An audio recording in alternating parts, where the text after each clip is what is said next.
Bien, hablemos de equilibrio.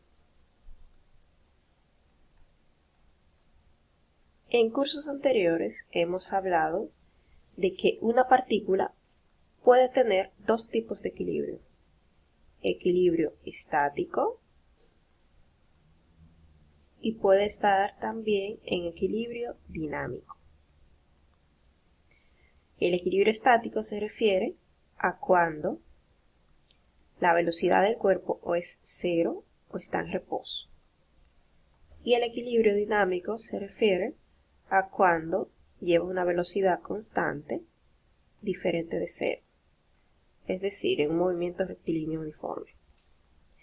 Ahora, ¿qué ocurre? En estos dos tipos de equilibrio nos estamos refiriendo a un equilibrio traslacional, es decir, de un cuerpo que se traslada de un punto a otro. En este curso vamos a ver equilibrio estático, pero un equilibrio rotacional. ¿Qué ocurre?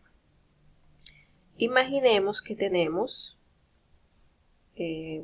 una tabla, la cual está apoyada sobre un caballete, digamos. ¿Qué puede ocurrir? Bueno, aquí podemos ver que el cuerpo ya no se representa como una partícula, como lo que hemos visto en cinemática, sino que es un cuerpo real, extendido. ¿Qué pasa? La condición de equilibrio, en este caso, es que la fuerza neta sea igual a 0 y en este caso para el equilibrio rotacional que el momento de torsión neto sea igual a 0. ¿Qué ocurre si yo colocara un cuerpo aquí? Si yo colocara un cuerpo aquí, aunque el centro de masa no se desplace, es decir, aunque estuviera el cuerpo en equilibrio traslacional, no estaría en equilibrio rotacional porque la masa que coloqué acá lo hubiera hecho girar.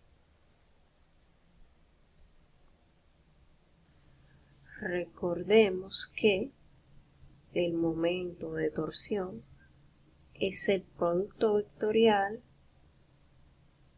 de R y F, donde, F es la fuerza aplicada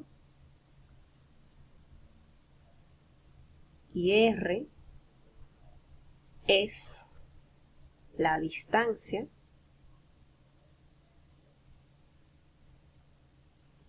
de la fuerza aplicada con respecto al eje de rotación.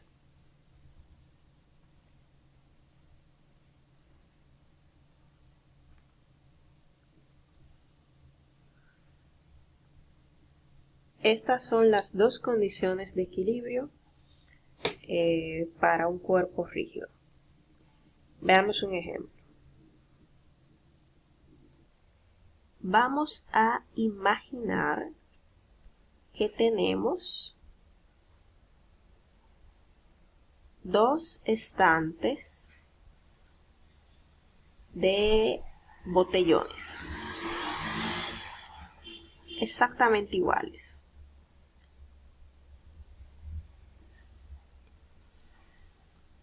A los dos los voy a inclinar en el mismo ángulo. Aquí está un botellón, aquí está otro, aquí está otro. Lo mismo para este caso.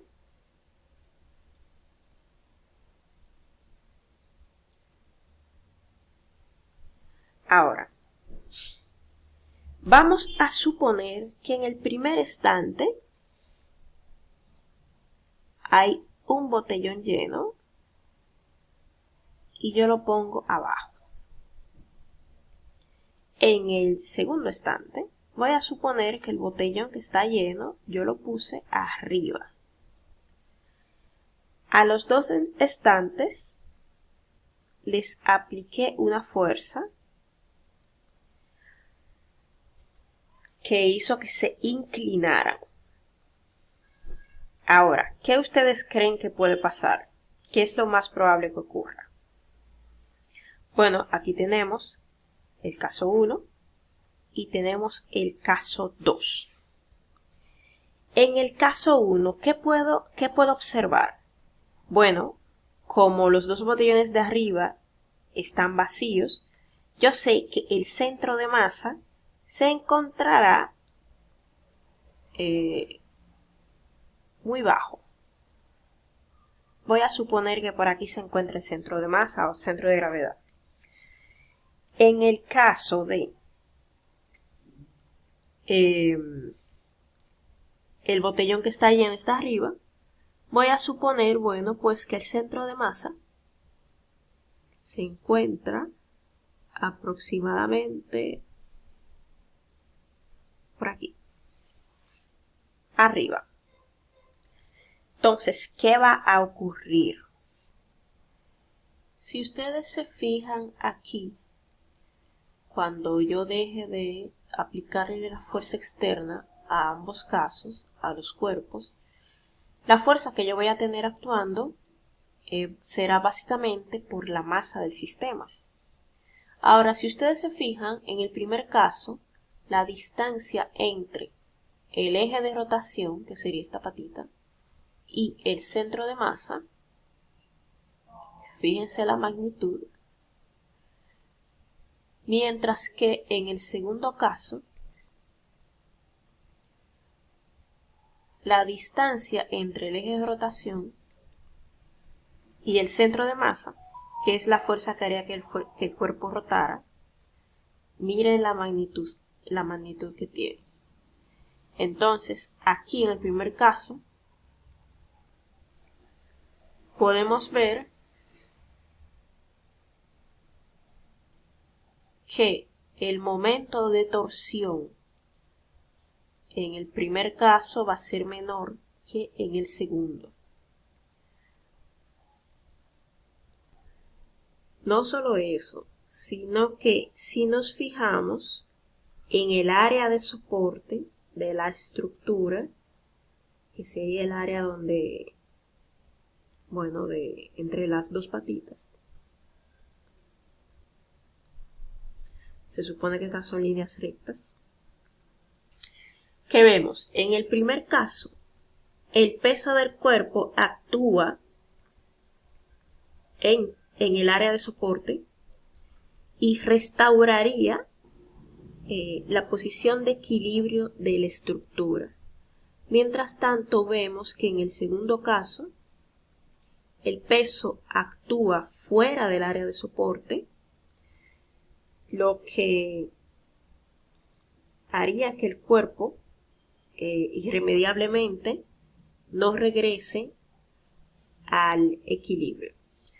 Entonces, aquí pudimos ilustrar que en el primer caso, luego de que yo deje de aplicar la fuerza, el cuerpo va a volver a su posición de equilibrio, mientras que este otro cuerpo, esta misma estructura, a pesar de tener los mismos componentes, va a caer. Entonces, aquí vemos que la misma masa tiene influencia diferente en la rotación de un cuerpo dependiendo, claro, de la posición que ocupe. Entonces, vamos a ilustrar un poco mejor los tipos de equilibrio. Existen dos tipos de equilibrio. Imagínense que usted tiene un tazón. Primero está al derecho, luego está al revés. En ambos tazones, digamos, tengo una bolita en equilibrio. Aquí. Las dos bolitas están en equilibrio. Pero ¿qué pasa? Una de ellas si yo la desplazo a, digamos, otra parte si yo la muevo de su posición de equilibrio, ¿qué va a pasar? Va a regresar a esto, es lo que yo le llamo equilibrio estable. Sin embargo, esta bolita, si yo la desplazo,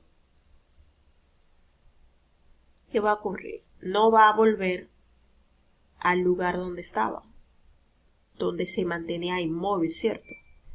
Sino que va a terminar de caer.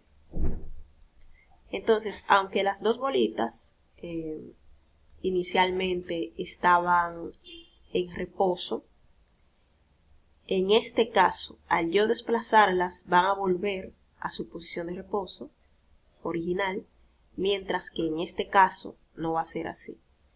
Entonces, en este caso digo que es equilibrio inestable.